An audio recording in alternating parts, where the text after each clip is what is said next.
membuktikan bahwa kita melakukan kerja kurasi tidak melepaskan riset data yang ada di dalam sebuah koleksi.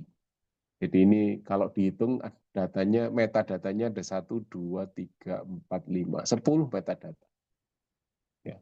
Jadi mulai dari siapa senimannya, judulnya apa, tanggalnya berapa, mediumnya apa, dimensinya apa, deskripsinya seperti apa, dan seterusnya. Ini butuh pelajaran tersendiri untuk membuat pembuatan metadata ini. Karena metadata ini nanti akan membuat caption. Dari metadata ini kita bisa membuat jadi caption. Seperti itu.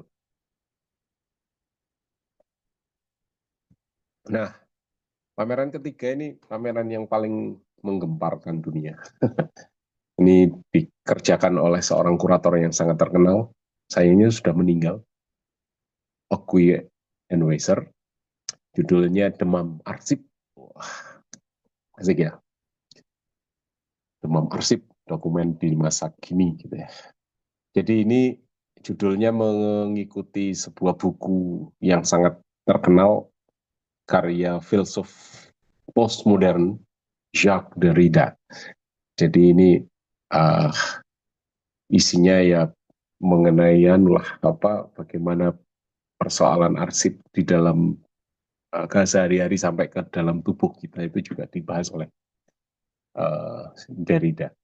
Nah ini pamerannya berapa puluh tahun yang lalu ya, 20, enggak sampai ya, 10-15 tahun yang lalu lah.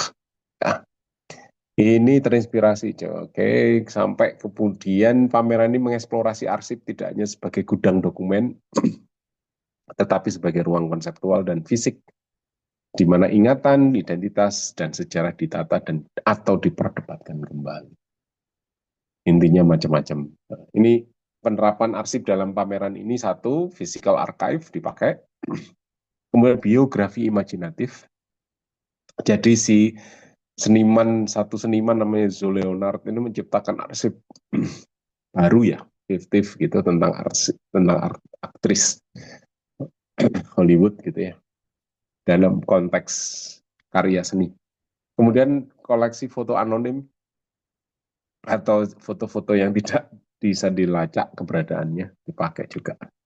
Dan film dokumenter tentu aja. Ini strategi materinya ini. Ini dari pameran ini ada beberapa kata kunci yang menarik. Salah satunya adalah yang pertama, distilisasi artistik. Artinya distilisasi artistik ini dia mengalami penggayaan pola yang bermacam-macam gitu ya. Jadi menawarkan kita satu bentuk cara menampilkan arsip tidak asli ya, tidak aslinya yang kita lihat, tapi dia dicipta ulang gitu. Jadi ada arsip asli di foto, nah cara motretnya aja menarik gitu ya, sehingga kita bisa merasakan ada bentuk artistik baru dari arsip yang dipamerkan atau yang ditemukan. Yang kedua adalah arsip lama menjadi materi baru gitu ya. Ini contohnya ini. Jadi salah satu karya di sana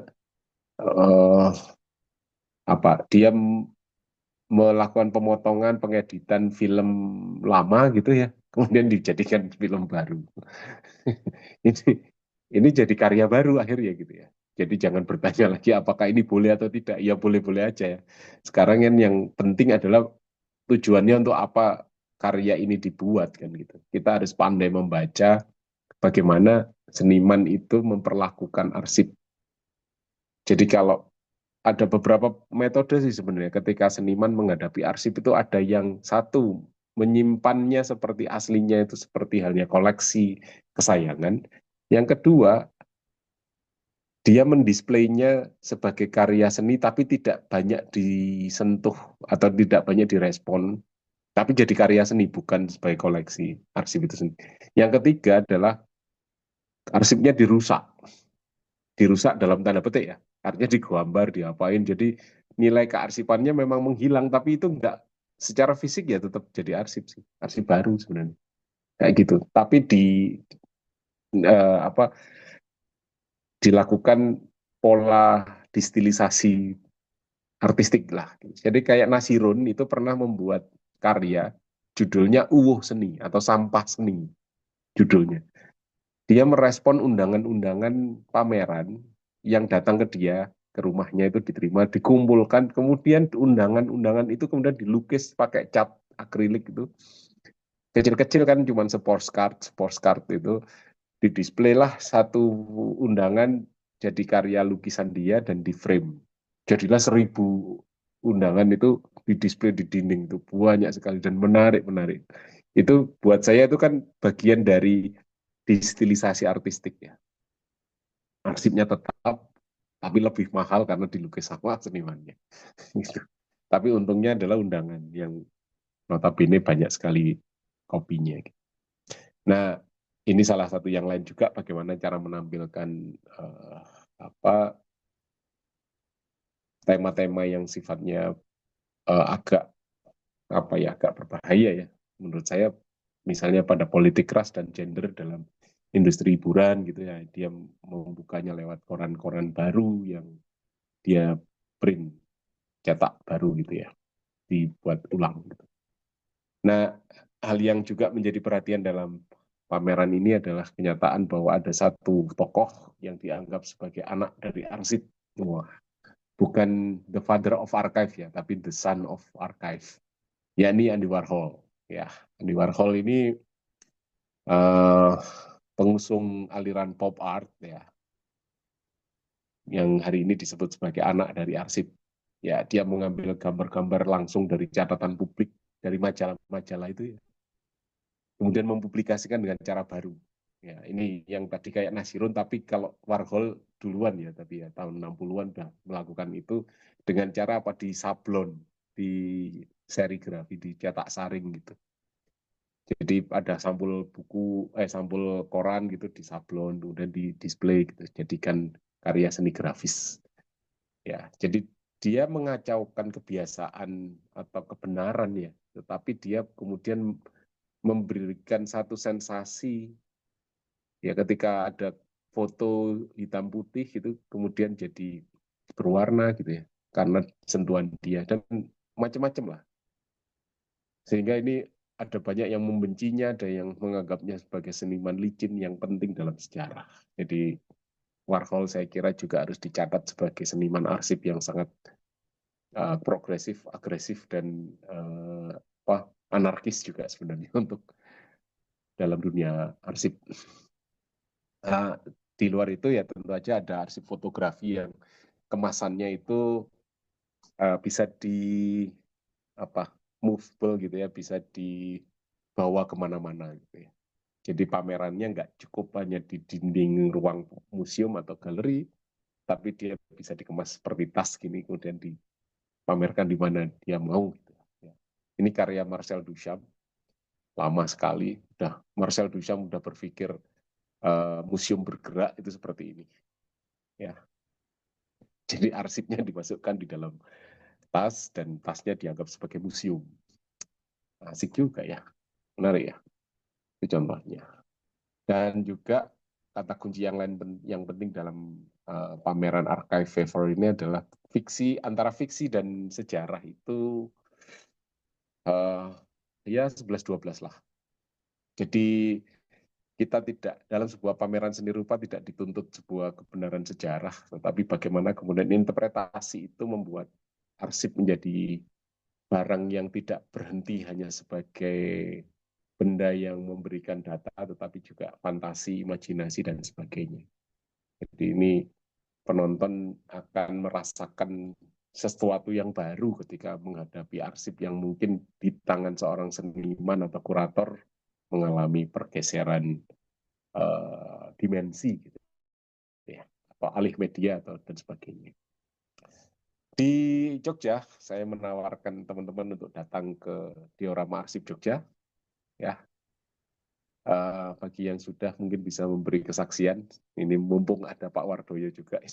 Jadi nanti kalaupun ada kritik silakan disampaikan, kalau misalnya menarik akan diberi hadiah arsip. Oh enggak ya. Itu Nah, di Diorama Arsip Jogja ini teman-teman bisa mendapati sebuah wahana edukasi berbasis arsip ya, yang tujuannya memang wisata sadar arsip ini di sini ya. Pamerannya ya nggak temporer juga ini, terjadwal, tapi temponya teman-teman bisa mengikuti 18 ruang 90 menit kira-kira, siapkan waktu 90 menit. Ini dibangun oleh provinsi dinas ya, dan dibantu oleh Danais 18 miliar. Ini pasti bagus lah, nggak boleh nggak bagus ya. Dan alhamdulillah pengunjungnya banyak ya Pak Wardo ya. Nah, strategi pemanfaatan arsipnya, arsip itu dalam diorama arsip mengalami transformasi menjadi bagian dari karya-karya yang mediumnya bervariasi.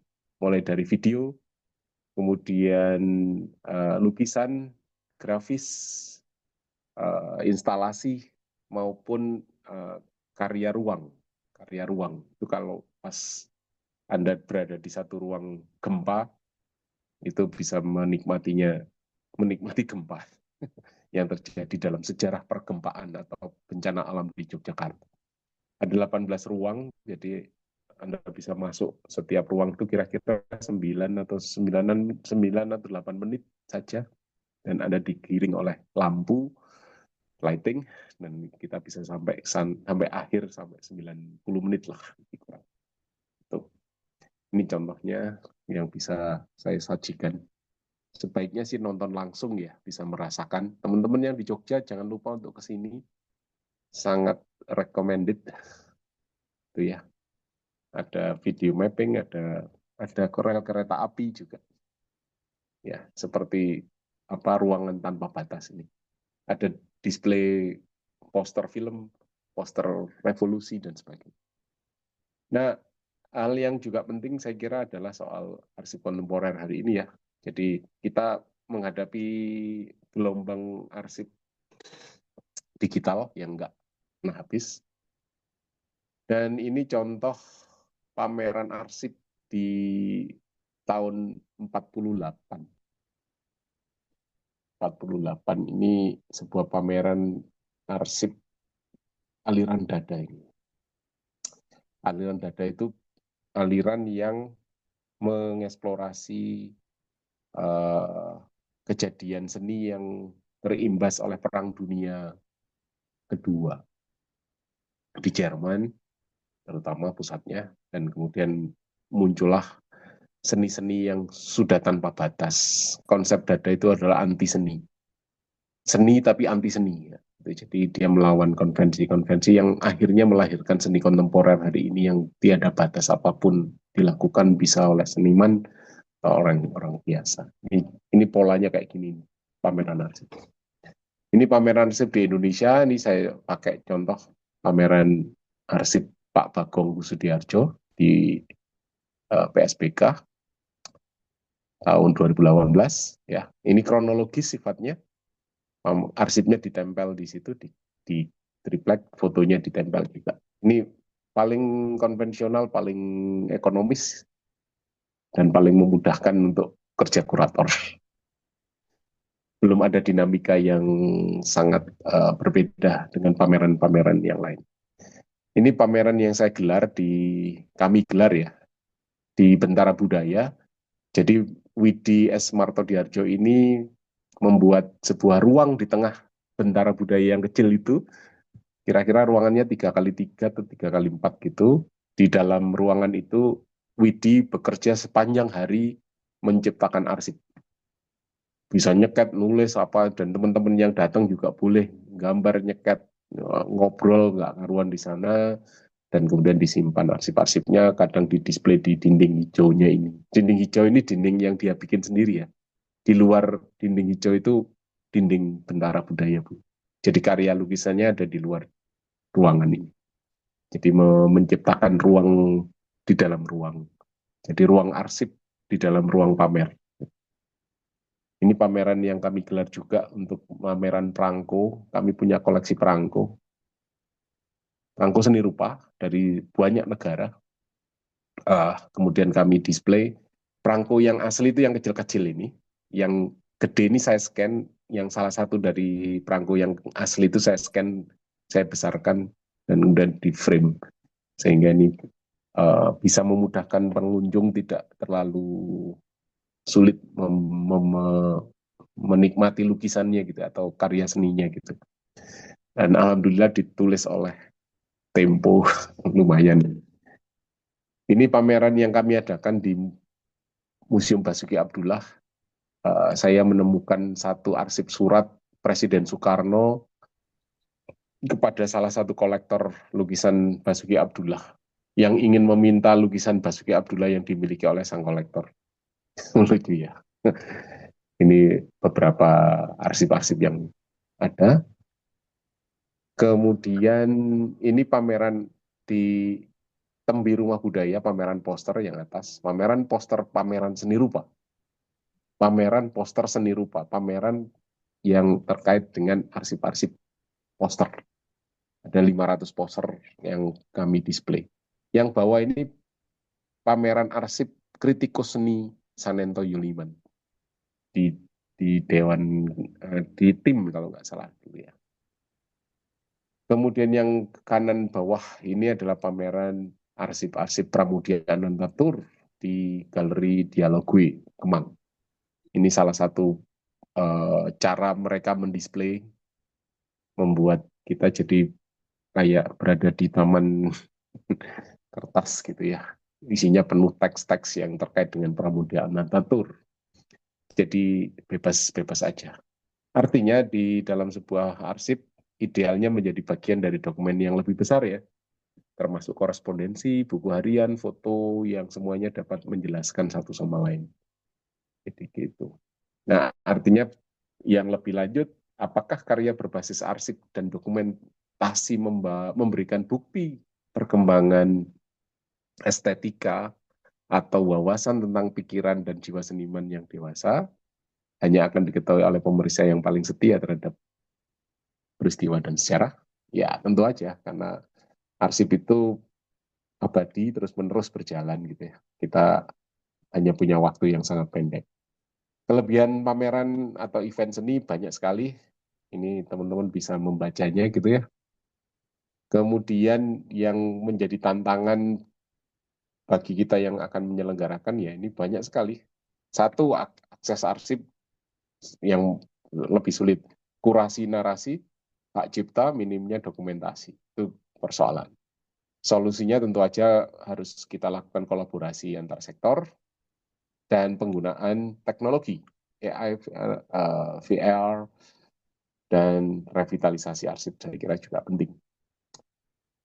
Artinya kembali lagi bahwa arsip ini kita harus anggap sebagai ingatan sosial, jadi tidak hanya berdiri hanya untuk urusan dan kepentingan individu, tetapi juga menjadi bagian dari masyarakat kita. Banyak sekali saya kira dan potensi eksplorasi arsip dalam konteks seni kontemporer masih sangat luas dan masih bisa ditambahkan lebih lanjut. Demikian dari saya, semoga berguna. Silakan saya kembalikan ke moderator. Oke, terima kasih Pak Mika. Dengan sangat menarik sekali tentang dari arsip ke acara seni. Tadi sempat juga dijelaskan beberapa jenis pameran arsip. Oke, mungkin di sini teman-teman ada yang ingin bertanya untuk tema kali ini. Oke, silakan untuk Pak Tony. Oke. Baik, terima kasih. Selamat malam Pak Mika. Ketemu lagi di Jumat. Malam. Eh, ini Pak, kebetulan di Prodi Kearsipan UGM itu kan juga ada mata kuliah eksibisi arsip atau pameran arsip yang outputnya itu kita juga membuat pameran. Nah, waktu di tahun 2023 saya terlibat sebagai salah satu kurator di sana dan juga meriset arsip-arsip tentang COVID-19 waktu itu. Di sini kami menemukan kendala atau kritik terhadap materi yang kami sajikan, di mana dari dalam konteks Indonesia itu biasanya materi yang dipamerkan itu adalah arsip yang sudah statis, sedangkan pameran yang saya hadirkan waktu itu kita banyak mengambil arsip-arsip yang masih dinamis, belum menjadi statis atau masih dalam jadwal retensi yang masih aktif gitu. Tapi di sisi lain ada juga yang mengkritik kok ini masih dinamis kok sudah dipamerkan kayak gitu. Nah, sebenarnya eh, dalam sudut pandang pagelaran pameran itu apakah hal-hal seperti ini perlu kita pertimbangkan atau kita cukup menitik beratkan kepada materi arsipnya saja? Seperti itu, Pak. Terima kasih. Oke, saya merespon dulu ya, Mas Moderator, Oke, supaya Pak nggak Miko. lupa. Jadi dalam konteks hari ini, pameran arsip dinamis itu memang agak membahayakan sih. Kenapa? Karena kejadiannya belum selesai. Takutnya nanti kesimpulan-kesimpulan itu jadi out of date. Kesimpulan-kesimpulan dalam pamerannya, dalam tanda petik kesimpulannya. Jadi kita kayak berada di sebuah ruang waktu yang misalnya kita tahun 48 gitu di Jogja gitu. Tiba-tiba ada serangan umum 1 Maret gitu. Terus bulan Agustus kita pameran tentang revolusi gitu. Gimana tuh coba perasaan teman-teman gimana tuh? Jadi arsip-arsip yang 2 bulan lalu sedang terjadi gitu. Itu artinya belum selesai ya.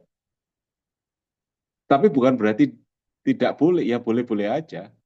Bagaimana kemudian kurator mampu menerjemahkan atau menginterpretasikan arsip yang masih dinamis itu sebagai bagian dari upaya kita menyadarkan tentang sebuah kebutuhan gitu ya. Kebutuhan yang memang wajib, ini wajib dipamerkan karena kita sedang mengalami sesuatu dan kita perlu melakukan apa saja yang wajib kita lakukan gitu. Jadi kayak gitu lebih kurang. Moga-moga bisa menjawab. Ya, Anika. Oke, terima kasih Pak Miko. Apakah Ya, cukup, Mas Tony? oke. Oke, mungkin dari teman-teman yang lain ada yang ingin tanyakan? Ini kayaknya di chat ada beberapa teks. Apakah itu pertanyaan atau sambutan?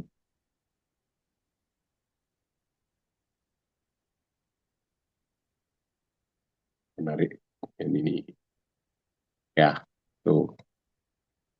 Bagaimana Mas Mika melihat arsiran praktik distilisasi artistik penciptaan fiktif ini mengkhawatirkan mengeksplorasi. Nah, ya, memang ketika kita ngobrol mengenai karya seniman, itu kita memang tidak bisa langsung akan memberi kesimpulan terkait kebenaran realita.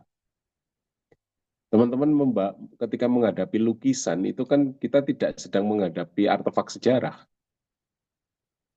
Jadi ketika arsip itu sudah dalam dinamika ke artistik, itu fungsinya bermacam-macam. Dan bukan berarti ketika arsip itu berada di ruang pamer kemudian mengalami nasib seperti lukisan, ya enggak juga.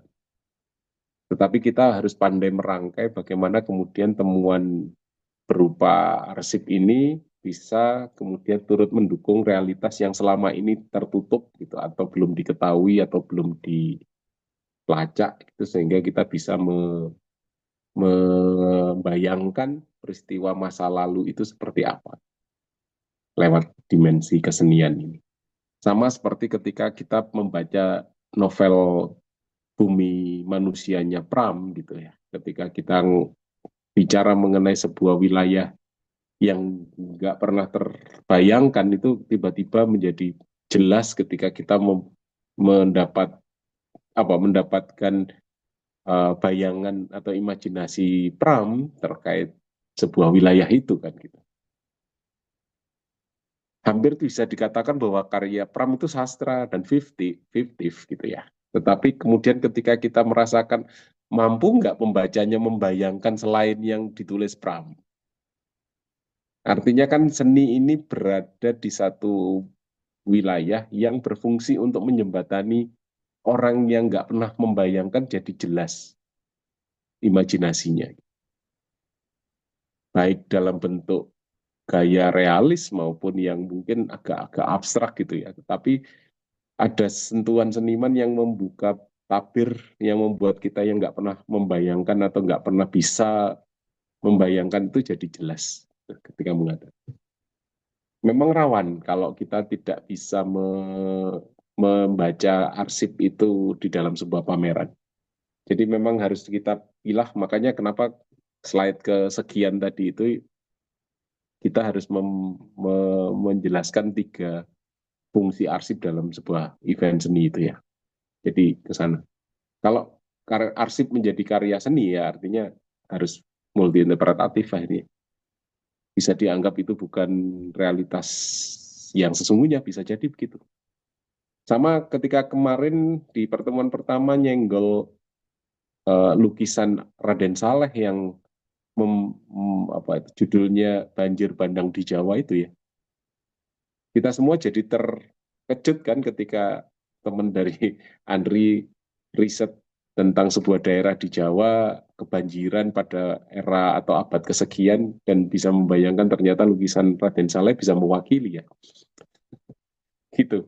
Meskipun mungkin Raden Saleh juga nggak ngelukis daerah tersebut sih ya, karena itu kayak laut lah. Tapi banjir bandang di Jawa itu ya. Jadi itu fungsinya kenapa seniman akhirnya berfungsi sangat baik, bermanfaat betul dalam pergerakan arsip di dunia kita ini. Itu, sip, monggo kalau ada yang masih ingin komentar ataupun Pak ini Mega, panjang, ini panjang ini. ini juga Nah, ada lagi. silakan dibaca. Arsip dalam seni pandang, arsip dalam seni dipandang sebagai lumbung memori. Tapi dalam konteks acara seni, ia menjadi sumber penggerak ide, narasi, dan legitimasi strategi manajemen event berbasis arsip dengan jenengan jelaskan tadi, Mas, seperti riset, metode, dan metodologinya, kolaborasi, digitalisasi, narasi relevan, dan manajemen hak cipta terserta etika membukakan peluang besar, tapi juga menyimpan resiko arsip untuk bisa dianggap sensitif atau berbahaya oleh negara. Bahkan bisa menimbulkan represi. Ketika arsip berpindah dari ruang penyimpanan ke ruang publik, seperti acara seni, ia tidak lagi netral, ia berhadapan dengan audiens institusi dan sponsor yang mungkin punya kepentingan. Di titik ini, muncul pertanyaan apakah arsip dalam acara seni hanya akan dimotorisasi agar aman, atau tetap dijaga sebagai ruang kritis untuk membaca sejarah yang mungkin dilupakan negara. Ya, komentar saya ya. Apa sih hari ini yang tidak ada pamrih, tidak dipolitisir? Kan semua hampir bisa dikatakan dipolitisir. Sejarah juga bagian dari konstruksi sebuah imajinasi, bukan realitas yang sesungguh-sungguhnya. Jadi kalau terjadi polemik atas sebuah fenomena sejarah, berarti sejarah tersebut masih perlu dibuka lagi lebih lanjut agar orang merasakan bahwa kita menghadapi realitas yang benar. Anggap aja kita bertiga memegang gajah, satu megang buntut, satu megang kupingnya, satu megang belalai. Ceritanya pasti beda-beda kalau 3 orang buta ini bercerita gitu ya. Oh, gajah itu panjang, wah gitu, lurus gitu.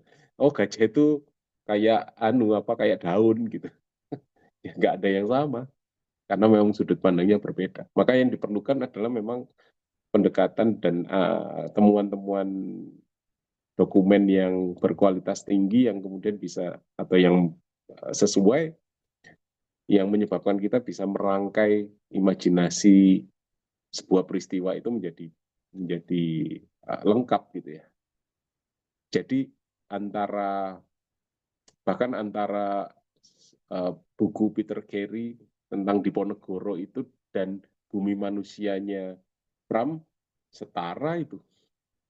Saya tidak mengatakan mana yang benar. Kita semua juga pasti akan mau terus mempertanyakan yang ditemukan oleh Peter Carey kan gitu. Walaupun Peter Carey berusaha sekuat mungkin didukung oleh sumber-sumber arsip yang sangat langka bahkan sulit ditemukan hari ini misalnya. Tetapi kan kemudian hasil-hasilnya ya kita tahu kadang-kadang nggak bisa membayangkan apa yang terjadi di masa itu juga kan. Sampai kita ngomong cerita sejarah yang sedang ditulis pemerintah gitu kan, otomatis kan kita semua merasakan ya ada banyak hal yang mesti dikritisi dan sebagainya.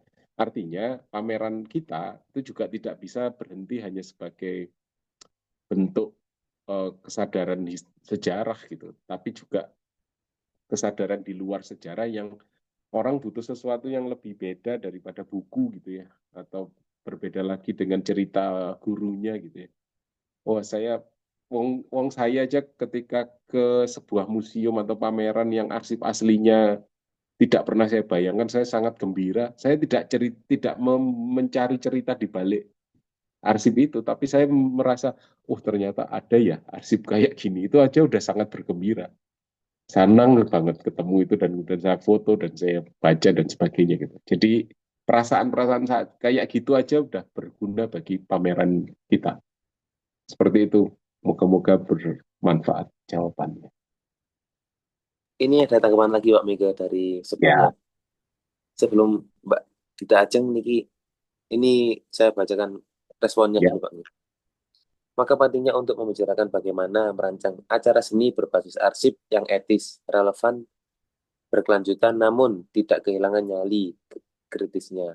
Karena kita memerlukan arsip dalam acara seni akan menentukan apakah arsip hanya di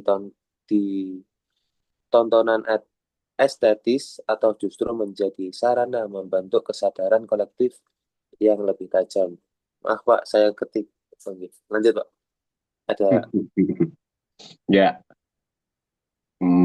maka penting membicarakan bagaimana merancang acara seni berbasis arsip yang etis, relevan, dan berkelanjutan. Ya itu salah satu ideologi yang bisa apa ditanamkan di benak kita semua ya. Eh, tapi jangan lupa bahwa ada banyak pola kurator bekerja gitu ya, tidak hanya berbasis pada pola pikir yang etis, relevan, dan berkelanjutan ya. Itu mungkin cita-cita DPAD kali ya, kayak gitu itu. Tapi kalau udah teman-teman kurator bekerja dengan caranya sendiri itu juga unik-unik sekali dan kadang-kadang juga anarkis dalam tanda petik ya. Anarkis itu menyimpang dari kebiasaan gitu maksudnya. Jadi kita bisa memberikan satu sensasi tersendiri terhadap temuan-temuan itu. Anda bisa bayangkan ya teman-teman ya, kalau misalnya Anda bisa memamerkan arsip merek merek produk kerupuk se-Jogja gitu aja deh. Anda pasti heran kok, ya kan? Mereknya loh ya, kertas yang ada di plastiknya itu diambil, kemudian dikoleksi, ditampilkan, dipamerkan gitu. Kita bisa nggak cuma bayangin kerupuk loh, kita membayangin bagaimana kemudian distribusi, konsumsi, produksi, kemudian politiknya di balik perdagangan itu gitu ya. Jadi banyak sekali hal yang menarik ketika ketika arsip itu mungkin hanya ditampilkan begitu saja, tidak perlu dipermak macam-macam gitu. Jadi dalam konteks ini kalau misalnya kebutuhannya adalah etis, relevan, dan berkelanjutan itu mungkin sangat idealistik ya. Agak berat untuk yang baru mulai mungkin itu. Jadi ini arsip bisa secara langsung memang berorientasi selalu pada persoalan sejarah, tetapi tidak mesti seperti itu. Ketika teman-teman melihat poster film di display gitu aja udah, wah ini membayangkan saya itu dulu nonton di bioskop ini sekarang kebakaran gitu. Jadi ada dimensi yang membuka kita mengalami perjumpaan masa lalu gitu ya. Asik ya, gitu ya. Itu Danika. Oke, ini pertanyaan berikutnya ke Kak Dita Ajeng.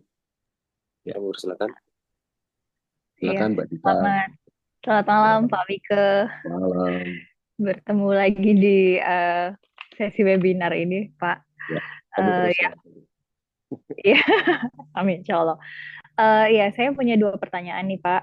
Yang pertama, mungkin lebih dekat ke kuratorial ya, Pak. Jadi, saya pernah mendengar lah bahasan terkait memori kolektif nih, Pak. Jadi kalau misalnya ya mau bikin pameran gitu, atau bahkan nggak pameran lah ya, dalam hal arsip, mengarsip pun tuh kan ada message atau narasi yang untuk mengcapture memori kolektif gitu. Tapi sebenarnya kan eh, kolektif ini tuh mengakomodasi siapa aja itu kan juga jadi persoalan gitu ya Pak. Apakah misalnya satu artefak atau satu ya materi lah gitu. Arsip itu tuh bisa jadi untuk beda komunitas atau bahkan beda beda orang lah, intinya beda memaknainya gitu. Nah, gimana caranya kita memaknai atau menyajikan arsip yang mengakomodasi memori kolektif. Itu yang pertama, Pak. Terus yang kedua, terkait arsip yang disajikan dalam ya bentuk seni gitu. Ini sebenarnya saya masih agak apa ya penasaran antara yang di minggu lalu itu udah disampaikan bedanya arsip dengan dokumentasi gitu. Jadi misalnya jadi sebenarnya saya itu ada rencana bikin personal project, bikin zine yang isinya mengcapture cerita orang-orang tentang pengalaman mereka minum teh. Gagasan yang mau saya ceritakan di situ adalah bagaimana sekarang-sekarang ini ya khususnya warga urban itu punya pengalaman minum teh mereka gitu. Jadi dari jenis tehnya mungkin atau dari waktunya, ada mungkin cangkir favorit mereka atau mereka punya sejarah di keluarga misalnya gitu. Jadi dengan cara saya wawancara dan memfoto gitu pakai kamera Ya. analog. Ketika nanti itu udah jadi, apakah itu sebenarnya sih rencana saya tuh mau mengarah ke arsip gitu, tapi memang di satu ya saya ngeliputnya semua satu tahun yang sama gitu. Apakah itu bisa dibilang termasuk arsip atau apakah ada penamaan lain gitu, Pak? Itu saja dari saya. Makasih, Oke, Pak. terima kasih Mbak Acel.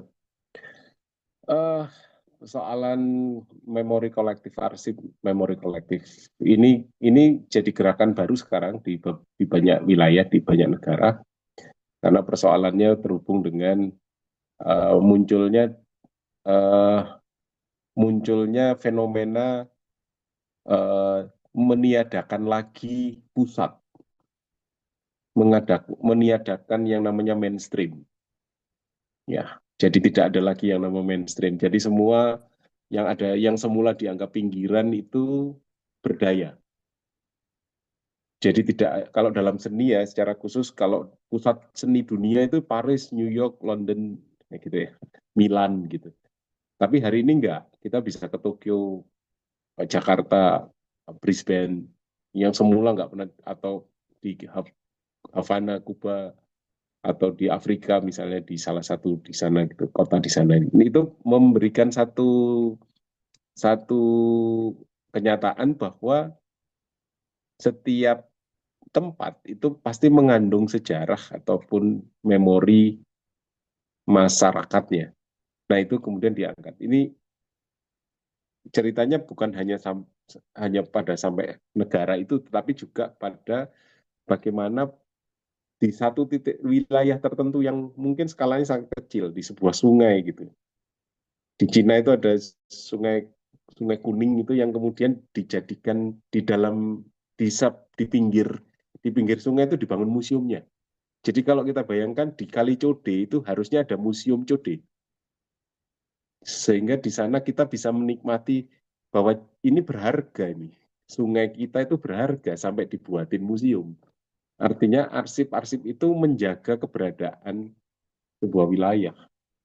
Nggak hanya berguna pada aspek penulisan sejarah, tetapi juga memberi keyakinan kepada warga asli lokal penduduk di sana bahwa mereka harus menjadikan ini sebuah tontonan dan tuntunan yang harus diwariskan terus-menerus kepada generasi berikutnya untuk bisa melestarikan keberadaan Sungai Code yang indah, yang lestari, ya, yang tentrem gitu ya. Nah itu saya kira sampai ke sejauh itu bagaimana kemudian kita bukan hanya menggerakkan masyarakat untuk menulis atau hanya mengingat atau menceritakan, tapi juga perlu dijadikan sebuah museum ataupun pameran yang mungkin sifatnya memang terus-menerus ya. Gitu Mbak Jeng. Jadi itu pekerjaan Anda di masa depan panjang itu. Ya. Yang kedua persoalan apa tadi singkatnya? Bikin Soal foto ya. Zinha ya. Minimnya arsip ya.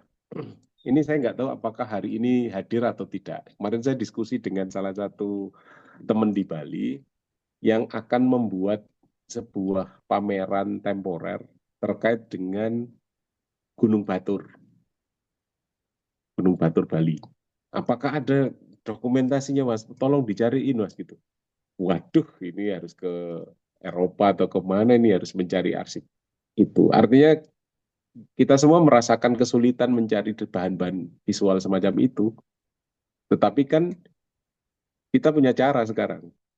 Ya, caranya adalah ya seperti salah satunya seperti yang Anda lakukan itu.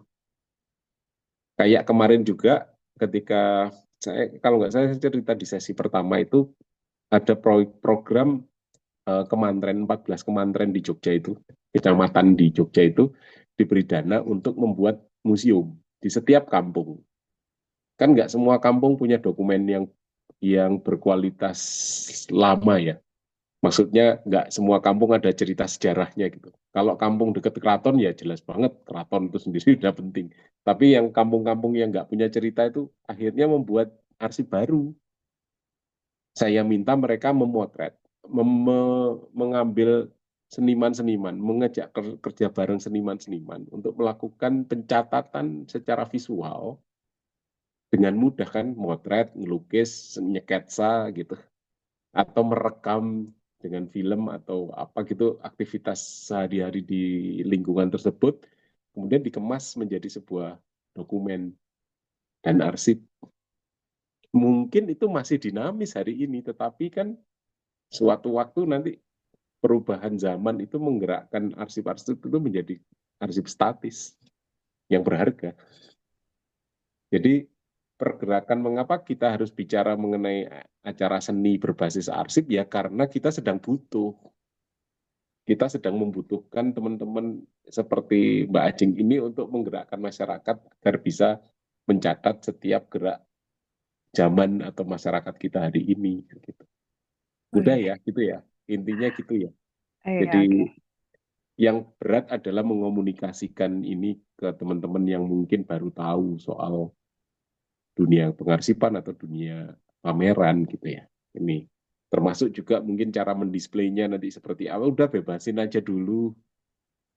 Mereka perlu bereksperimentasi, diberi satu panel dinding gitu ya. Satu panel dinding gitu diisi berapa seniman gitu atau berapa karya itu udah biarin dulu sambil melihat-lihat kemungkinan display yang paling menarik apa gitu tinggal diberi narasi gitu ya.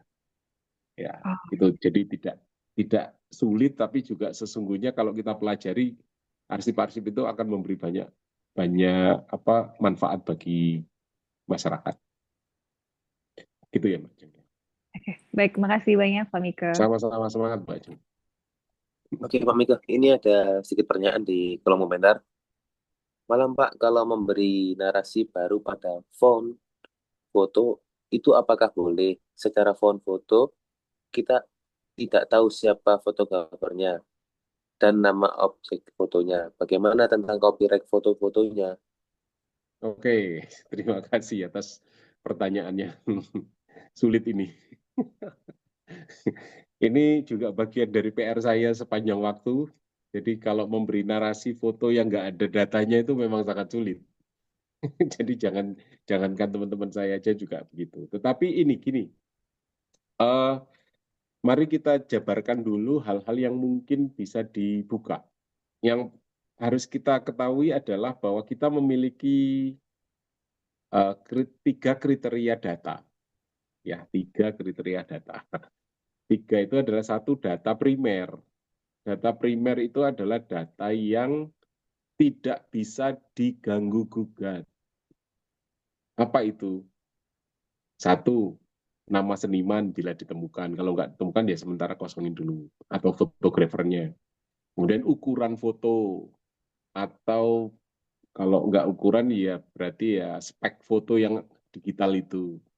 Kan ada tuh setiap kita jepret di handphone, kalau handphonenya rada canggih itu biasanya ada metadata foto itu loh, di jepret kapan, berapa pixel, modelnya apa dan sebagainya itu ada semua.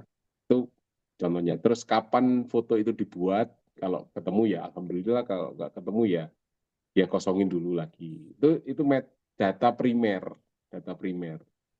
Kemudian yang kedua data sekunder. Data sekunder itu data yang diperoleh dari hasil research yang sudah dapat dipertanggungjawabkan. Jadi misalnya temuan sejarah. Oh, foto ini menggambarkan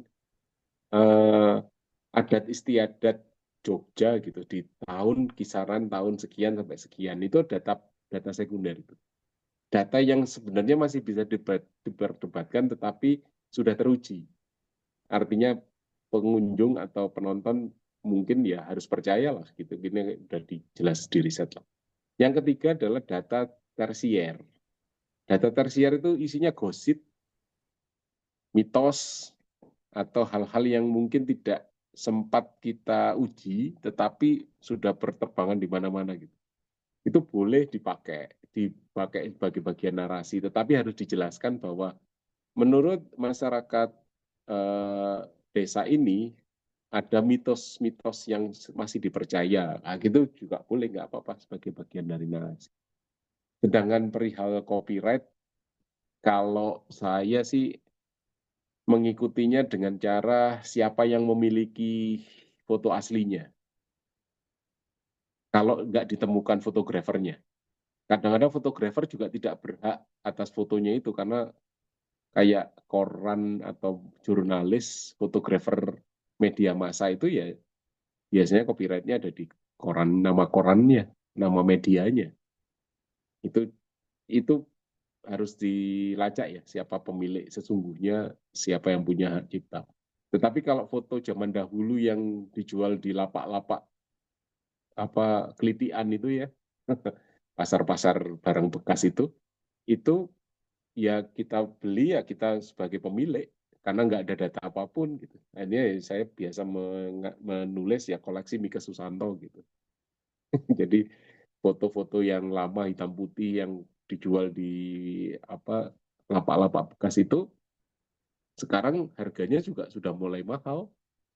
Per lembar bisa sampai 50.000 ya. Kalau berdata terutama yang paling mahal. Ada album juga kadang dijual 500.000, 1 juta gitu ya. Album foto tahun 30-an, 40-an gitu. Nah itu juga bagian dari. Jadi soal copyright ini sebisa mungkin kita lacak, kalau nggak bisa kita lacak ya kita aja, kita terbuka untuk siapapun yang ingin mengklaim, ya kita bisa bicarakan lebih lanjut. Itu Pak Moderator. Oke, terima kasih Pak Mika. Mungkin teman-teman tidak ada yang bertanya lagi. Saya mengingatkan kembali untuk mengisi sertifikat yang ada di kolom komentar dan terakhir nanti di pukul 9:30. Oke. Kita bisa foto bersama kali ya. Ya, selain akan ada dokumentasi, mungkin teman-teman bisa on cam terlebih dahulu untuk sesi dokumentasi. Yes, mari kita foto bersama. Mumpung masih bisa foto.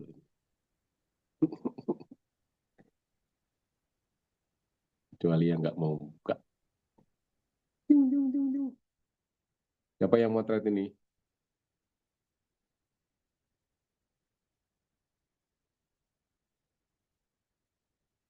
Oke.